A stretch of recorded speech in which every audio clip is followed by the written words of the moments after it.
to those joining us on YouTube. So glad that you've decided to tune in.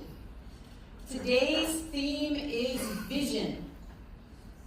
Last week, let me grab it.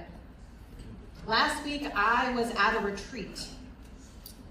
It was a retreat called A Vision for You, and we made a vision board. Has anybody ever done this before? Yeah? Vision board, right? I had not. It was not explained, but the way I understood it, a vision board is putting a bunch of images and or words on a display that inspires me to manifest certain things into being that I aspire to, things that I feel are authentic to me in my life, my purpose. So there was a table set up at this retreat, and it had a stack of that foam board, and it had probably close to 100 magazines and stickers of all kinds, scissors, glue sticks, and it just had a couple of metal folding chairs around the table. Simple enough. So I took a seat and was immediately overwhelmed by the sheer amount of magazines that were on this table. Like, where should I start? So I took a deep breath and I just picked one off of the top of one of the stacks and began flipping through it. Now, I'm a rule follower and a detail girl.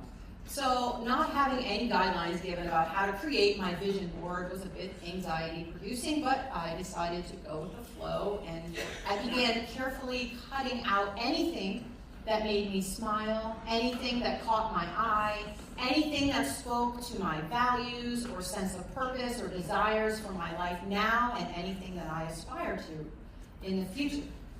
I brought my completed vision board, as I just showed you, so if you're interested, feel free to come up and look at it after the service today.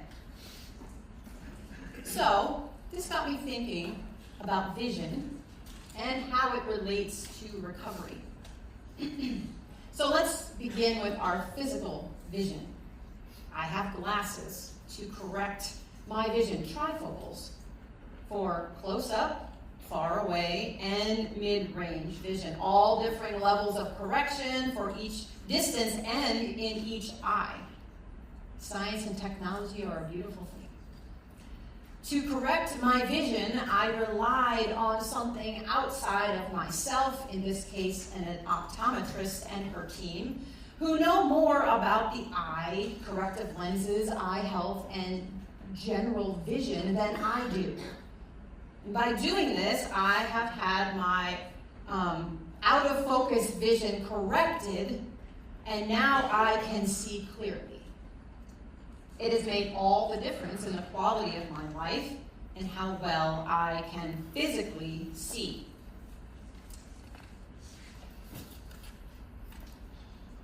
I was thinking about this video. It was going around on social media a while back, and it was an infant, maybe 9 months old, who had severe vision impairment and had not been able to see anything clearly since she had been born.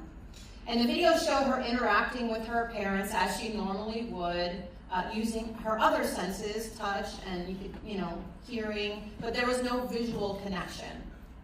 And then someone came into the frame and strapped these goggles onto this baby's head, and of course she was like, "Stop, no." But all of a sudden she stopped dead because she realized she could see for the first time in her little life. And it was the most beautiful thing to witness. And her face lit up, and she started laughing, and the parents are crying because they're finally making eye contact. It reminded me of, I once was blind, but now I see. Speaking of, when I think about recovery, I think about relying on a higher power to help me see where I have been blind, a higher power who is wiser than me, to realign not only how I see with my eyes, but how I see with my heart and my mind. There is work for me to do. Just like I had to make an appointment with the eye doctor, I had to show up and take her recommendations. I had to trust that she knew better than me. And while I might be interested in what she does and how she does it, I don't have to understand it completely or have it all figured out to reap the benefits of her expertise and my relationship with her. Clear vision. So if you're here in treatment right now, you have made the appointment because you acknowledge that you have not been seeing clearly. You're in the process of getting your eyes checked to examine things in your past that are affecting your present vision and to put a plan into place to address those. In your time here, you are or will be in the process of seeing where your present vision needs adjustment and correction. Current habits, behaviors, thought patterns, coping skills, or lack thereof. This process includes a bunch of experts. That really means anyone further along in recovery than we are right now, as well as folks who have expertise in the field. These folks will share their experience, strength, and hope as service to give us vision into what is possible for the future if we listen to them and trust their wisdom. So you're here getting your exam and individualized prescription for corrective lenses in order that you may see more clearly moving forward. And here's the thing.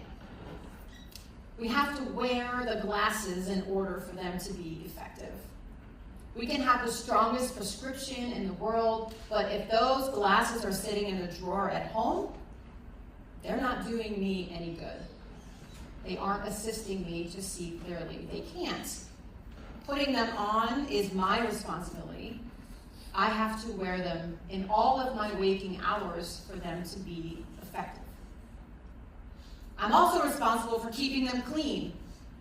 If you wear glasses, it's a good habit to wash them every day for the clearest vision possible. Because if you go days without doing that, even though you have a helpful prescription for corrective vision, the everyday smudges and dirt and dust can impede how well those lenses can work. We need daily attention to the vision correctors. And as a 49-year-old person, I can tell you that my vision has gotten and will continue to get progressively worse as I age. I need to attend to my eye health annually and more to just adjust my lenses to accommodate the continuing change in my situation, which is constantly evolving or devolving as you like.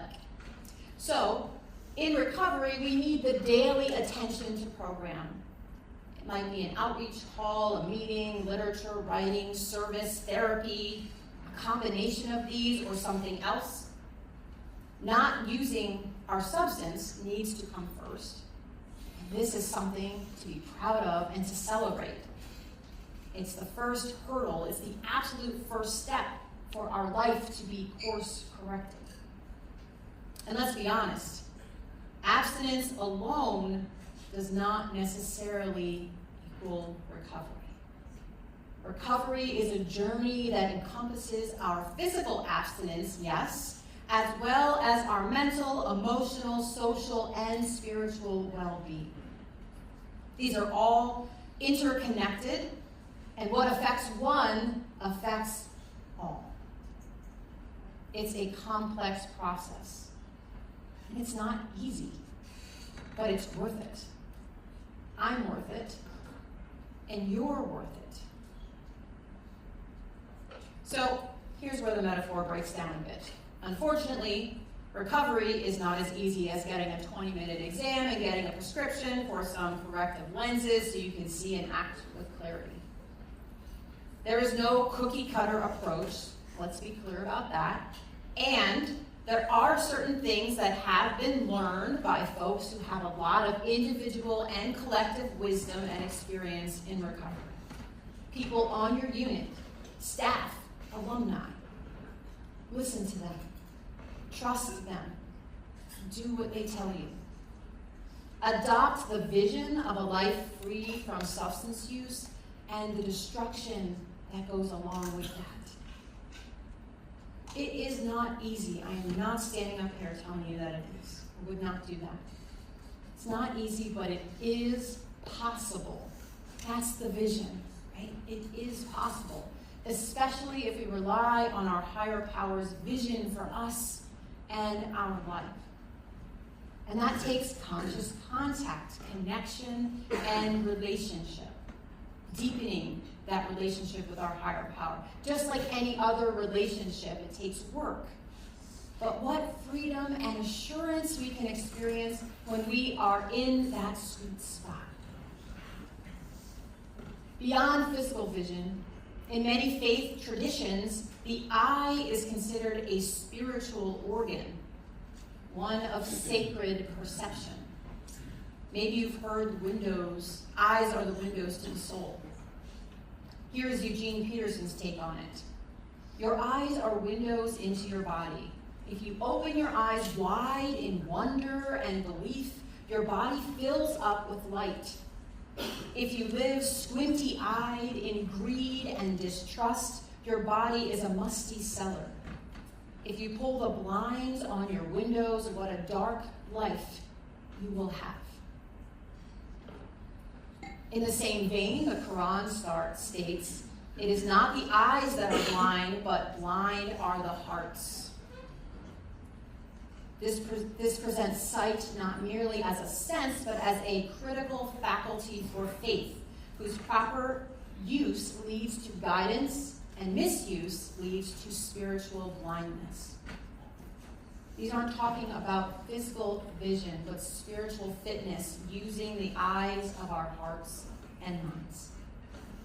Spiritual fitness means being attuned to our higher power, asking for guidance, for wisdom, for strength and help, and then listening and paying attention to what comes. It might be a thought, a sense, a feeling, something someone says to us, something we see or notice. Our higher power will communicate with us in a way that works for us. Expect a higher power to respond to you. It is said that we get what we expect. So if we expect to see our higher power at work in our lives, chances are we will. The more we turn to our higher power, the more of a habit it becomes. And before we know it, we're relying not on ourselves, but on that power greater than us. This is the ultimate goal of spirituality, that connection.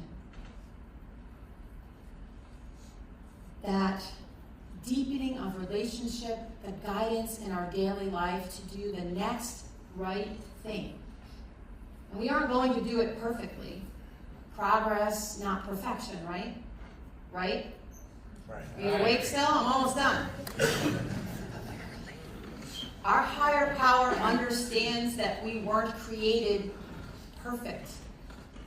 That's not our call to be perfect. Just faithful. Just faithful. So maybe you'll create your own vision board, or see someone wearing glasses, or don your own and think about this moment sitting here in this place this morning. But what does it mean to be here right now for you?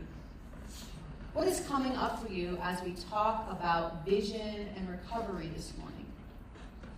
Let's take a few moments of silence to ponder those things, and feel free to pray if that feels right for you.